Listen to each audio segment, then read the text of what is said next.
Miles Morales' second animated movie, Spider-Man Across the Spider-Verse, is now out. And to celebrate, I wanted to do a little bit of a deep dive into back when I was getting into Spider-Man. Some of the first Miles Morales comics I read were of his first series, Ultimate Comics All New Spider-Man. And here I have issues 19 through 22. As you can see on the side, the title of this story arc is VENOM WAR. This is the first time that Miles Morales fights Venom. So if you're not familiar with the Ultimate Universe, I am not going to bore you with all the context. So basically, I'm just going to talk a bit about what happens. It was way back in 2013 when this was released. And I just really want to talk about it because this was a pretty important turning point for Miles Morales as a character that would affect him until he joined the main Marvel Universe, but also a little bit after that, kind of. It gets really complicated, but I just want to focus on this story right now because it was the first time that I collected Miles Morales comics. Now this Miles is everything you remember. He's got this fancy school, living away from his parents. He's bitten by a spider and gets spider powers before Peter Parker dies. In the Ultimate Universe, Peter Parker was killed in front of his own home, fighting against the Green Goblin and a horde of his other villains. Peter ultimately won, but Miles was there as he passed away. He was so guilt-ridden knowing that he could have helped that he decided to become Spider-Man. He's got the same powers as he does in the movie. The wall crawling, the spider sense, the invisibility, the camouflage ability, and the Venom Blast. And that's gonna be super important later. So by the time these issues roll around, issues 19 through 22, Miles Morales is in his second year of publication.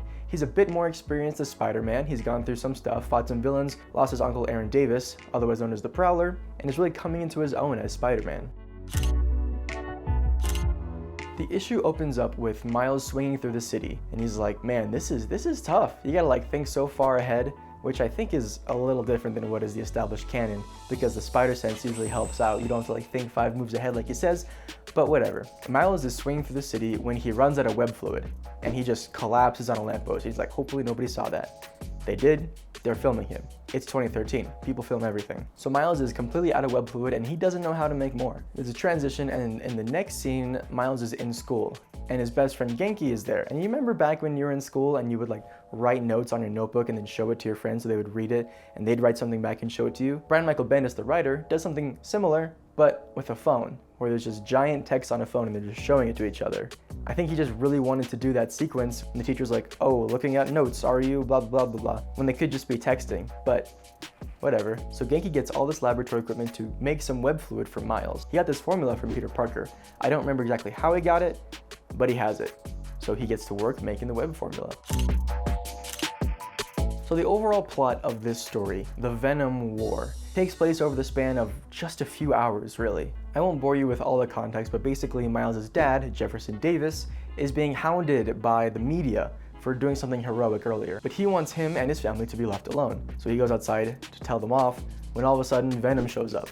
So the reason that Venom came to their family's house is because he believes that Jefferson, Miles' dad, is the new Spider-Man. And you might be thinking, how? Because Jefferson is way bigger than Spider-Man. Spider-Man looks like a little scrawny kid. I don't know. The reason he got this information is because an old Daily Bugle reporter, Betty Brandt, thought she had some solid evidence that Jefferson Davis was the new Spider-Man. So Venom killed her and went to Jefferson's house. Now the reason being, the current human host of Venom is Dr. Marcus, a character who has appeared since issue 1 of Miles' Ultimate Comics run. He used to work with Norman Osborn and he helped create the spider that actually bit Miles. Anyway, so Venom shows up at Miles Morales' house and he starts to attack Jefferson. Miles looks out the window, sees that, and jumps in to fight. At one point he gets knocked down and he tries to use the new web fluid that Genki made for him. But it looks like this. So during the fight, Jefferson tries to help Spider-Man, but is immediately just like whacked by Venom and lands on a car. And he is not in good shape. He is basically out of commission for the rest of the story. Miles gets pissed. Fair enough. And he remembers, oh wait, I got that Venom Blast thing.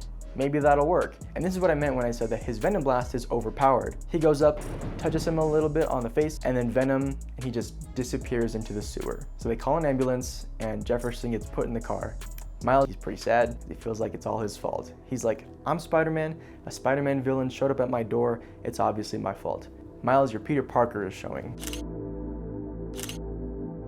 So while Jefferson is at the hospital, Miles and Genki are visited by Gwen Stacy and Mary Jane.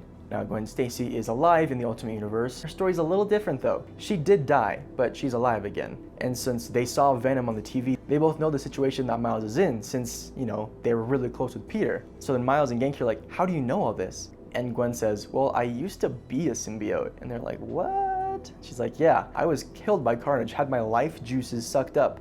But then she got separated from it, and like the genetic part of herself that was sucked into Carnage made its own Gwen Stacy. Anyway, Gwen Stacy is alive and she understands this stuff. So really, they're in this scene for reasons of exposition. Miles hears that Venom is now at the hospital, still looking for Jefferson, even though he knows that he's not Spider-Man.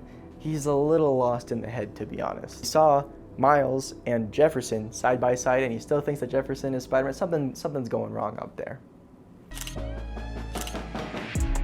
So Venom is just wrecking this hospital. He's just killing all these people when Miles shows up. And he's still pissed.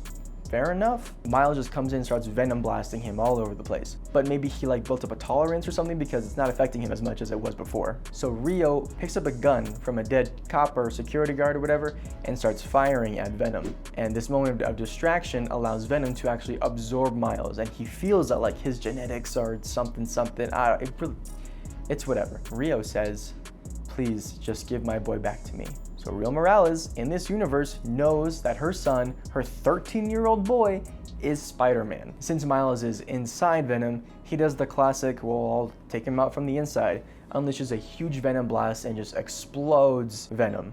I've been saying Venom a lot in this. It's kind of annoying that they call it Venom Blast. Not that I have anything better to say. Spidey Shock, Electric Web, the Widow's Sting, maybe? Spider Sting? I don't know. So when Miles explodes Venom, the symbiote actually comes off of Dr. Marcus and he's just standing there naked. Then all these police show up and they just open fire on this guy. And he's dead. He is totally dead. And no one knows who this guy is. But Rio Morales was caught in the crossfire and she gets shot. Miles' mom's last words to him are, look at you. Look what you can do. Baby, don't ever let him know. Don't ever let your father. And she passes away. And this experience will have an effect on Miles for the rest of this run.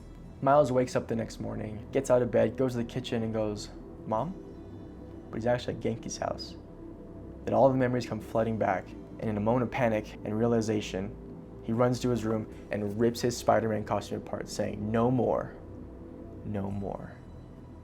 The next issue of Ultimate Spider-Man, issue number 23, happens a year later. Miles has not been Spider-Man for an entire year after the death of his mom. So really that is how Miles loses his mom in the Ultimate Universe. But thanks to the 2015 event Secret Wars, the Ultimate Universe and the Marvel Universe collided, and Miles has ever since been a part of the main Marvel Universe. And that means that his mom is now alive again, as well as his Uncle Aaron, the Prowler. And I don't think it's a hot take for me to say that Miles Morales is a better character when he's in the Ultimate Universe. When he's in a universe when Peter Parker is dead, kind of like Into the Spider-Verse. So anyway, that is the story of how Miles Morales' mom died. And while it is these days inconsequential and not even canon pretty much, it's still an interesting thing that moved his character and his story forward throughout Bendis' run. So hopefully by the time this has come out, I have seen Across the Spider-Verse and I cried in the movie theater.